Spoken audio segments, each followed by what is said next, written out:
Welcome, friends. Today, we're doing another fragrance rotation video for the week ending the 27th of July, 2025. Sensational. You are right, my friends. Once again, I am back. I've returned to you with a fragrance rotation video. And this week the weather's been a bit up and down. It was quite nice earlier in the week, and then it kind of turned to shit the last few days. In the summer months, I've actually struggled to wear the summer perfumes, you know? So that's been a bit of a bit troubling, actually, if you want the truth, a bit troubling, scary, weird even. So let's see what you think of my choices, eh? And on Monday, I went out for not a special occasion, but had to go and make myself presentable, and so I took the opportunity to wear this Bois do Portugal. Outrageous. This is a sensational perfume. Maybe the best Creed. Certainly the one that gets the least amount of exposure these days, you know? It doesn't get a lot of exposure, which is a shame because it really is the best one. Like, the best one. I don't know. Yeah, I think it is. I mean, look how much I've used of that. It's below the Creed. It's below the Creed word, I suppose, for a lack of a better word. Starts off very fresh, very clean. It's got like some citrus. The citrus is very well tamed, very well behaved. It's a little bit syrupy, the citrus. It's got like something a little bit, it's got that mandarin kind of aspect to it, where it's like, it's the same in M7 too. It's got something a little bit thick, and it fits in with the rest of the fragrance. It goes down into a gorgeous lavender nutmeg thing. Nutmeg was a big part of perfumery in the 80s. I suppose it was for perfumes in the 70s and 60s as well. It was a very masculine note. Dry, a little bit nutty, just a fantastic kind of man strength about it, like this masculinity. And then this dries down into sandalwood, creamy sandalwood, some smooth patchouli, a bit of vetiver in the base as well. It's green.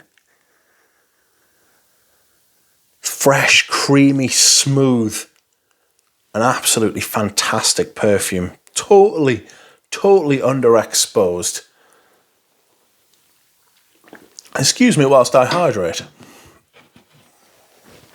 Okay. Next up we go to one of my favourite perfumes, and this is Pavarati. Another fragrance with a fantastic lavender note. I was having a big lavender moment. I did buy Le Passant recently, and that's a big lavender perfume too.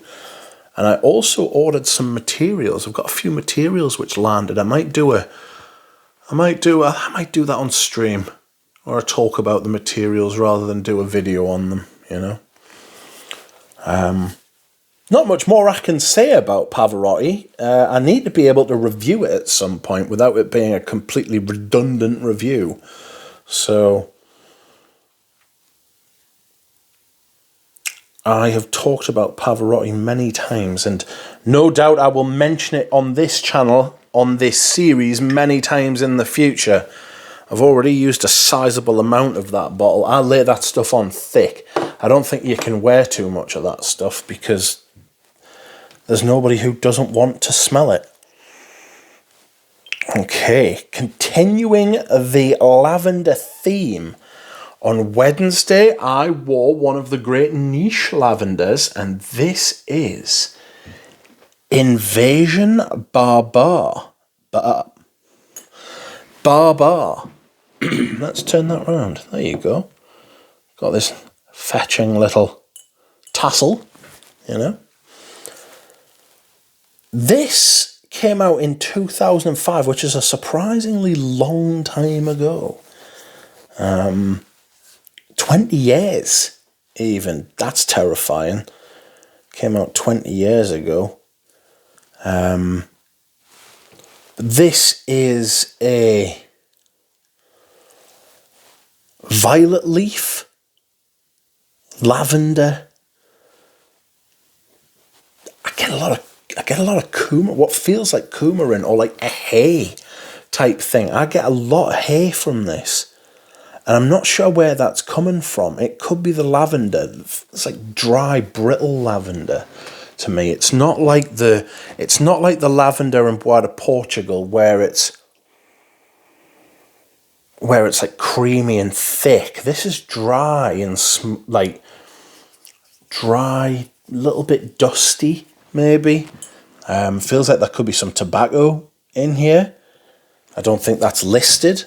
Maybe it could be one of those perfumes where some of the ingredients or notes are adjacent to tobacco in other fragrances, and so your mind sort of picks up on that, you know. Or my mind does. But this is a wonderful perfume to wear. There's a lot of cardamom in here as well. Could be the cardamom, giving that kind of dry darkness. But I need to review this as well. I've used quite a bit of this, actually, you know. It's nice to see the levels on the bottles go down, isn't it? You look at many perfume videos and you see people talking as if they're an authority on a perfume, and the bottles are all full. The bottles are all full. Talk about what you love. Let's see those levels go down. Okay. Speaking of which, on Thursday I wore one of my favourite perfumes, and I haven't got the bottle to hand. I only have this decant, please forgive me. This is Bois d'Argent. Bois d'Argent, is there anything I can say about Bois d'Argent that you don't already know? Again, friends, again. There's a lot of incense.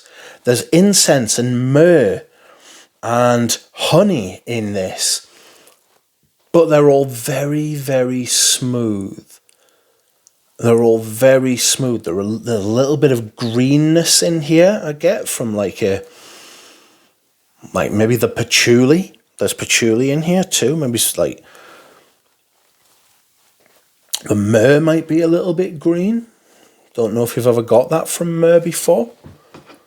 Excuse me.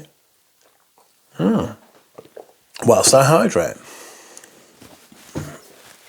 But everything is made very soft and cloudy by the iris.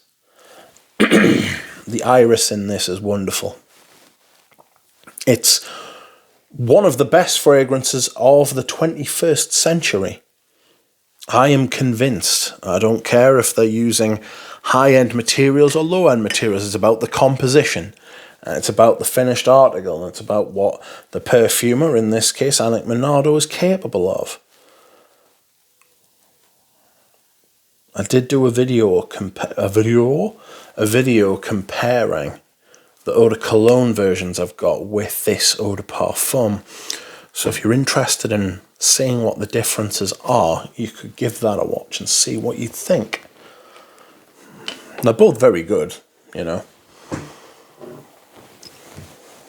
Okay. Friday, Friday was warm. But it wasn't so warm that it was like...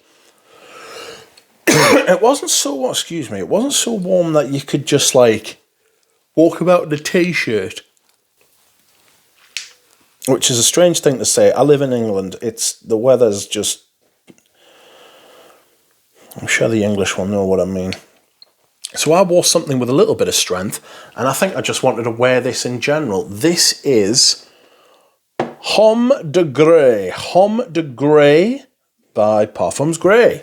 Same people who made Cabochard. This came out in 1996.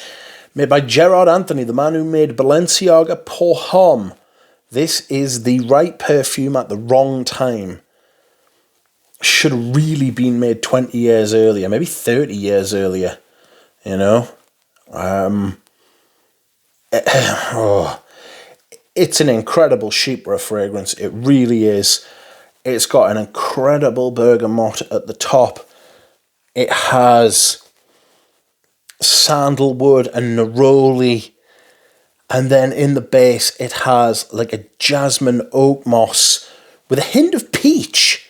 There is a scandalous little peach lurking there within, you know, and it's still wonderfully sharp and fresh and clean, but it does have this smoky oak moss, gentleman-like kind of depth, richness in the base. It's just an absolutely awesome fragrance, you know. But it literally smells like it should have been released in the 60s or the 70s, and it's a shame that it never got the recognition it deserved. But the actual smell, when you smell it, if you're into fragrances proper, you know that's a, you know, if there was pineapple in that, people would have gone mental for it in the 2010s. Okay. Next up, yesterday I forgot to put a fragrance on. I forgot to put a fragrance on till about 4:30. And so I didn't want to wear anything that would last until the next day or push too much or give me too much. And I decided to wear this, one of my latest purchases. This is Oda Gentiane Blanche. Gentiane Blanche. Gentian. I've been advised to pronounce this differently. Quite a lot of tea I get from this. Get like a dry tea kind of thing. A lot of people also say it smells like bell peppers, green bell peppers. It does have that green little bit, like it's got a lot of, feels like it would taste really nice, you know. This is a wonderful, wonderful, wonderful, wonderful Eau de Cologne, one of the first ones from that series that Jean-Claude Elena did for Hermes. Reliably informed that it has been discontinued. This was from the Hermes boutique at my local Fenwicks, but I've also been reliably informed that it's not discontinued. Oh no. Only time will tell, friends, only time will tell. And we will see. I'll come back to that and review that one day because it's a really interesting fragrance. I just don't know well enough to give you a review on it yet. And last but not least, today I am wearing Vetiver Tonka by Hermes. Vetiver Tonka by Hermes it's got the H structure. I call it the H structure. You've got one pillar of Tonka on one side, you've got another pillar of Vetiver on the other side, and then you have the hazelnut as like a beam across the middle between the two. There's obviously more than that going on, but that feels like the structure, you know, and it's a wonderful perfume. And it lasts, for me, it lasts all day. And I love wearing it. Absolutely brilliant. Green, clean. You can wear this any season, almost any weather apart from the extremes. Smells just class, really. So it's been a bit of a green week. A little bit green. Okay, friends. Thank you very much for watching. I will see you again soon.